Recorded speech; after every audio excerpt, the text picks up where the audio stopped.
Hi there, welcome to Kneppy Invests. It is September 1st, reporting season is over, thankfully in a way, and I do have a little bit more time to do other stuff, including looking at the makeup of one of my own personal portfolios. But because it is the start of the month, it is time to give an update to the performance of three portfolios, including the all-important group portfolio, which you might be excited to see. This will be the second update I've done. I did an update at the end of July or start of August, and hopefully I'll be doing updates every single month for the next 5 years. Now, in saying that, I have no idea where I'll be in 5 years' time. I don't even know where I'll be in 1 month's time, so don't hold this against me if in 5 years' time you don't see an update to the performance of these three portfolios. So what are these three portfolios if this is the first time you've looked at this video series? These three portfolios consist of one group portfolio and two personal portfolios using different strategies. In fact, all three portfolios have different strategies, even though the group portfolio and my own personal long-term buy and hold strategy are fairly similar because they're looking at the long-term, 5 years in advance. The group portfolio is just a portfolio set up just before the start of the financial year when I asked viewers of this channel to give me 5 companies they thought were going to outperform the market over the next 5 years. I collated those results and came up with a portfolio of about 25 companies that totaled $100,000. My two personal portfolios do use different strategies. The short-term sentiment strategy is something I've begun to use more and more over the past few years. I did track the performance of that strategy in financial year 20, and it significantly outperformed the market. But the strategy I've been using ever since I started investing was look for companies that I thought had potential to outperform the market over the longer term. So that's my long-term buy and hold. The group portfolio is completely, absolutely passive. There won't be any changes to the makeup of that portfolio over the next 5 years. And the main motivation behind that is stories I've heard about old people who have died and have left their descendants lots of money because of investments they made decades and decades ago, and they didn't touch those investments. And they just use the power of compounding. So there is that power. If we invest in a company and don't touch it for a long, long time, the value of that investment could be significantly higher. So I just wanted to see if the completely passive approach to investing does work. Maybe these stories aren't true. Maybe they're just being told by professionals who want us to become more passive, or maybe you're trying to sell ETFs. The personal short-term sentiment is all based off psychology. Investing, particularly in the shorter term, psychology in the short term is very powerful when it comes to investing decisions, and I have used that quite successfully in the past. Unfortunately, I have neglected that portfolio over the past 2 years because it has been reporting season. I've been wanting to find more and more companies that I think that I'd want to buy in for the longer term.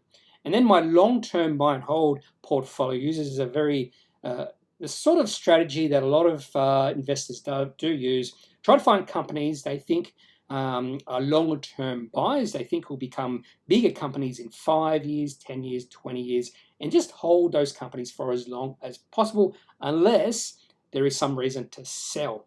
So that strategy is a little bit more active than the group portfolio because I will buy and sell on occasion, but the personal short-term sentiment strategy a lot more active.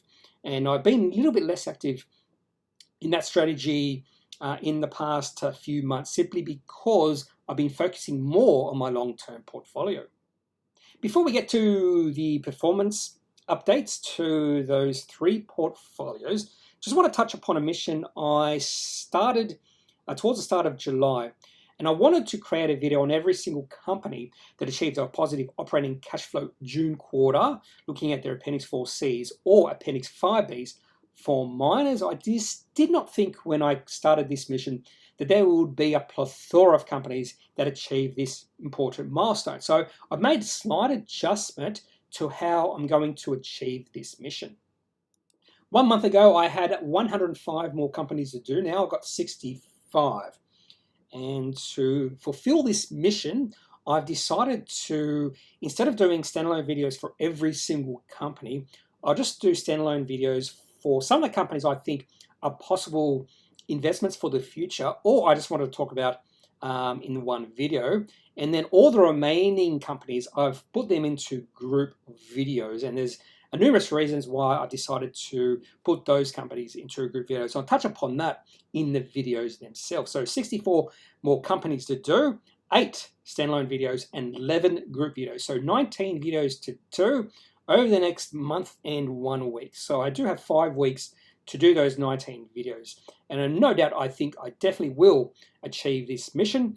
And once we get into the September quarter, I will not be doing this mission at all, just because there's just too many companies that are operational cash flow positive in one quarter. What is in store for Kneppy Invests over the next 1 year? Now, over the next month, I'll be focusing personally on my short-term sentiment portfolio. I have neglected it in the past few months. In fact, I haven't looked at charts, not much in the past few weeks, because all these financial reports that have been released during that time, I've been focusing on reading them, finding companies I think will be good long-term buys.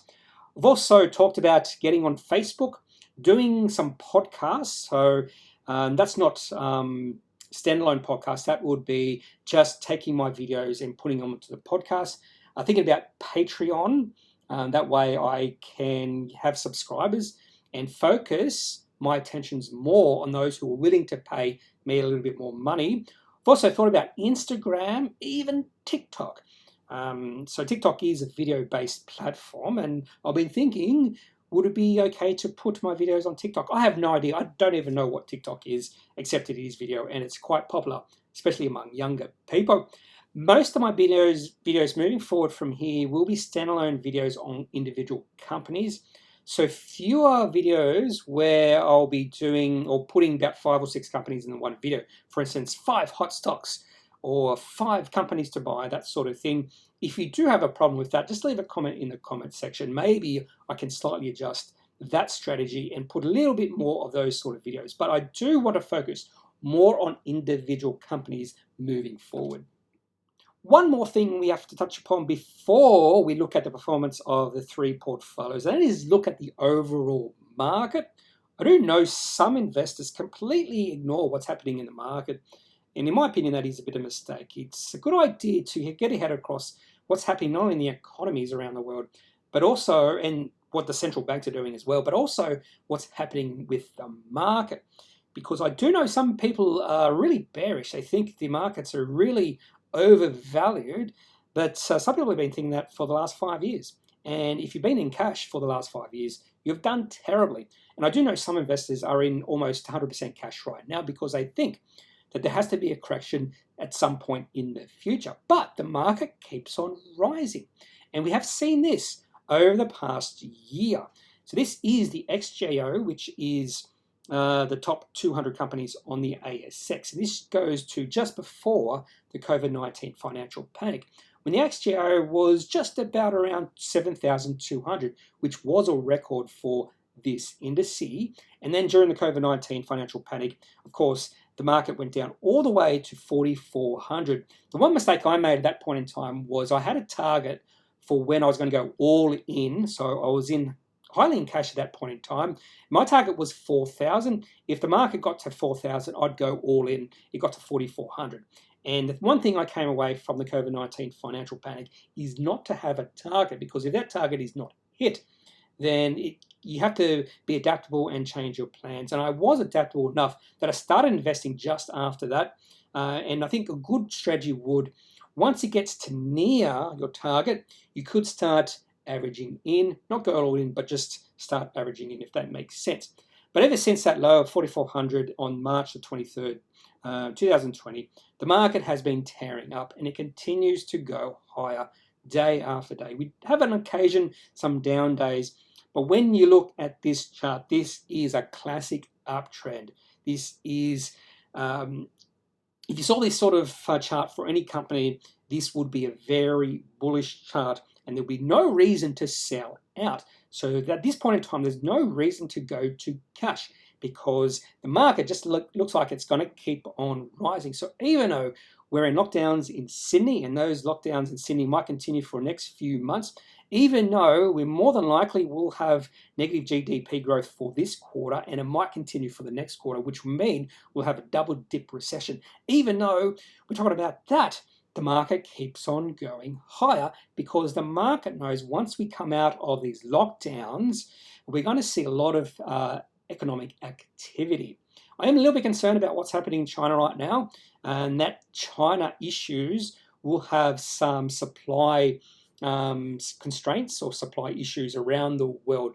It looks like Delta variant is gaining traction in China, and that could be an issue.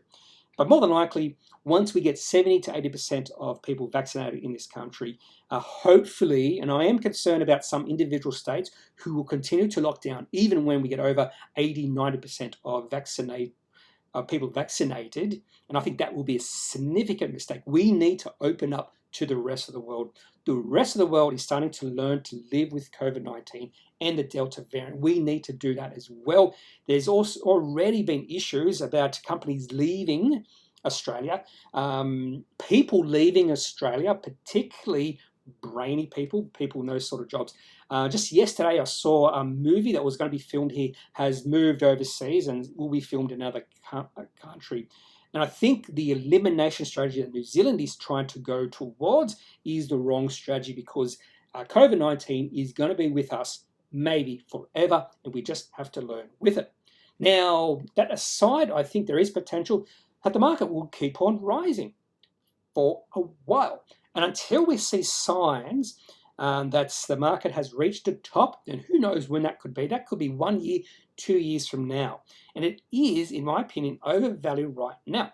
But if you think this is a bubble, sometimes we have no idea when a bubble might burst. It could burst 1 year from when you think it is overvalued, or 2 years.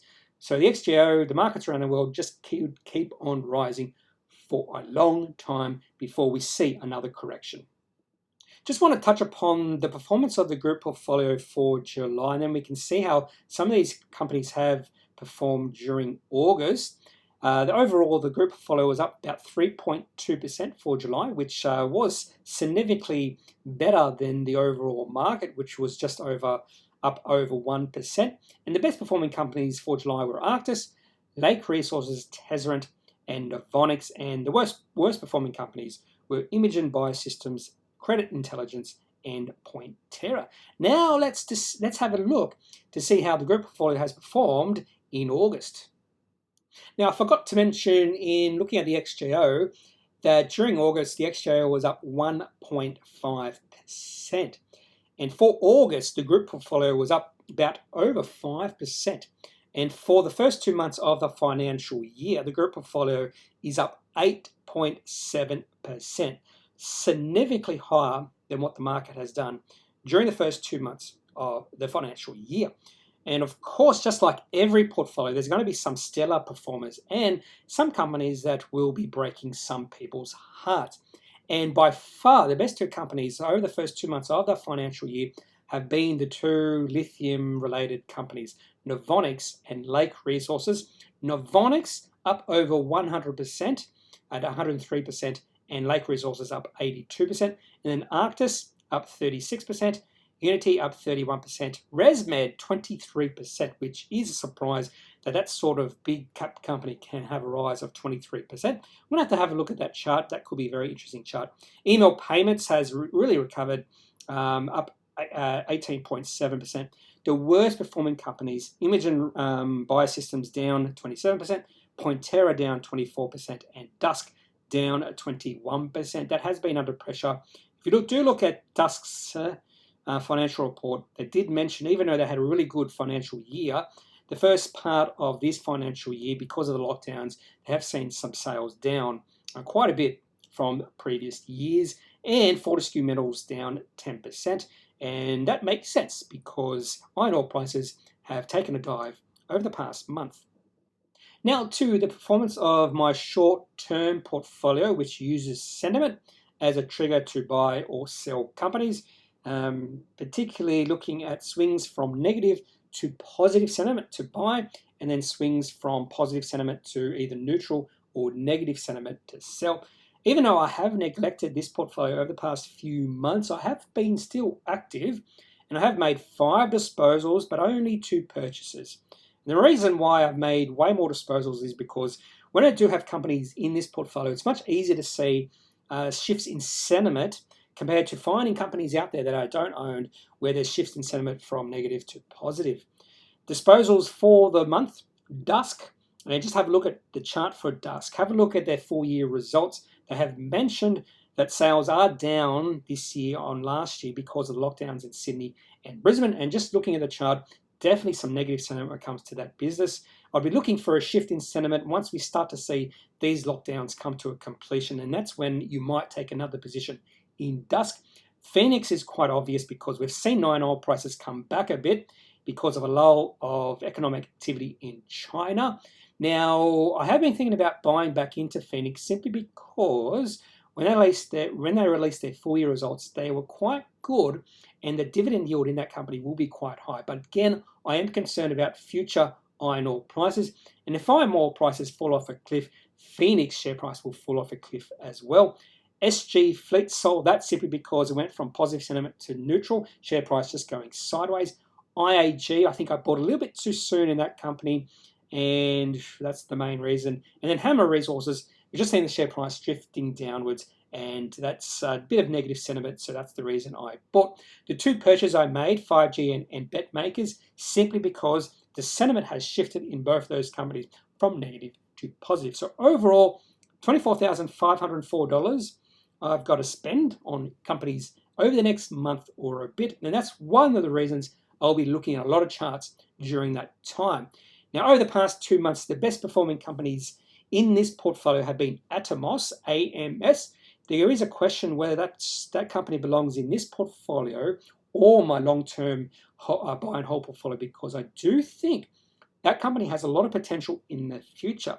The next 2 companies definitely belong in this portfolio. Select Harvests, I view that company very similarly to mining companies because it's all based off the supply and demand of a commodity, and the commodity for Select Harvest is almonds. OFX Group I bought that company simply because of shift in sentiment to positive, and then the next performing company after that was Email Payments. The worst performing company was Bravura, and that's down 13.7%. They had the market reacted badly to their full-year results. I do think it was an overreaction, but I haven't quite seen the share price recover from that down day when they released their results. I did expect the share price to bounce back, and we haven't quite seen that with that company. Overall, some companies are down like 3 or 5%, but I'm not concerned about those companies at this point in time. Now on to the performance of my long-term buy and hold portfolio. Now, ideally, I should be less active in this portfolio than I am in my short-term sentiment, but I was quite active in this portfolio, and I did use a bit of strategy when it came to my disposals, because I did sell out of 2 companies because the share price of both companies ran up quite quickly in a short period of time. For example, Alexium share price rose from 6.5 cents to 9.4 cents in a few days, and I decided to sell out and hopefully buy back in at a lower price in the future. It definitely worked for Alexium because I bought back in at 7.5 cents. And my strategy in doing that is to increase the shares I have holding. So I increased my holdings in Alexium by 25% simply because I sold at a price and then bought back in a lower price. That strategy hasn't quite worked for Aussie Broadband, which is the second company I did sell. Share price in Aussie Broadband rose from $2.80 to $3.77 really quickly over a few days, and I thought that rise in share price was just too quick. And more than likely, we'll see the share price pull back, and when the share price pulls back, I can buy back in at a lower price. It quite hasn't worked with Aussie Broadband. Share price has been going sideways, so I might have to buy back in Aussie Broadband at a similar price than I sold out, because I am high on the future of that company moving forward over the next 5 years. I've also bought into 3 companies using the money I accumulated through those disposals, because even though I've bought back into Alexium, I've put Alexium into my spare buy and hold portfolio, and the money I accumulated through those disposals. I bought into Nanosonics, Clinuvel, and ReadyTech. I do have more confidence in those three companies moving forward than I do have in Alexium, and maybe very similar to Aussie Broadband. And I bought those three companies based off their full year results. I've also received a dividend of $125 from Fiducian. So overall, with my disposals, acquisitions, and dividends, I have negative $673, which means I spent a little bit too much money on my acquisitions than I really had available to me. The best performing companies in this portfolio have been EnviroSuite, Revacim, Ambertech, AVA Group, and Sequoia. EnviroSuite up 78%, up to 16 cents, and Revacim up to 44.5 cents, 71% right. So even though the best performing companies in this portfolio have been quite as good as your group portfolio, overall, this personal long-term portfolio has performed quite well. And the worst performing companies, three of them actually belong in the same sector: Xtech, EOS or Electro-Optics, and Orbital, all down between about 16 and 25%. And included there is also Pointera, which is down 24.5%. When I came up or drew up my long-term portfolio, I had to make it similar than the group portfolio and my short-term sentiment. So because those two portfolios were limited to $100,000 in value, I had way more than $100,000 of long-term buy and hold companies. And I've actually added to that over the past 2 months.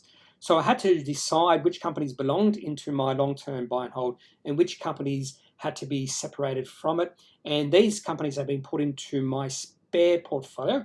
And that spare portfolio have been doing quite well. This is not all the companies I have in that portfolio because I have a lot, but they do include PWR Advanced Cooling Technologies, which has been a stellar performer over the past 2 months.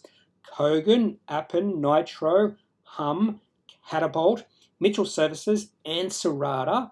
And a recent purchase was Image Resources. Also have companies like A2 Milk, a couple of ETFs as well that I've included in my long-term buy and hold portfolio, which I just showed you in the previous slide. Now to the performance of the three portfolios to the benchmark, which is the STW. Now I've got all this information from ShareSite. So whenever I make a purchase or disposal, I put it straight into ShareSite, and this is what spits out.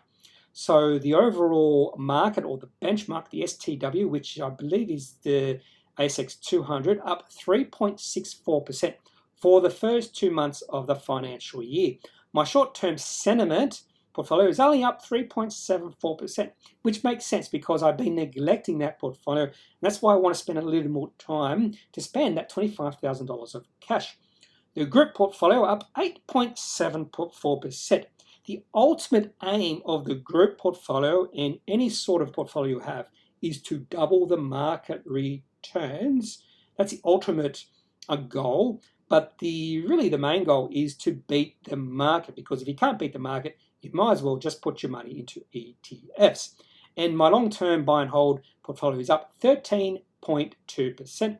So that's about a 3 times outperformance than the STW. So I'm very happy with how my long-term buy and hold portfolio is going and moving forward. And even today, on the 1st of September, when the overall market was down 0.8%, my long-term buy and hold portfolio was up 0.5%, because a lot of companies in that portfolio don't really follow the overall market. They just do their own thing. And because there's positive sentiment in some of those companies, the share price just keeps on rising when the overall market is down.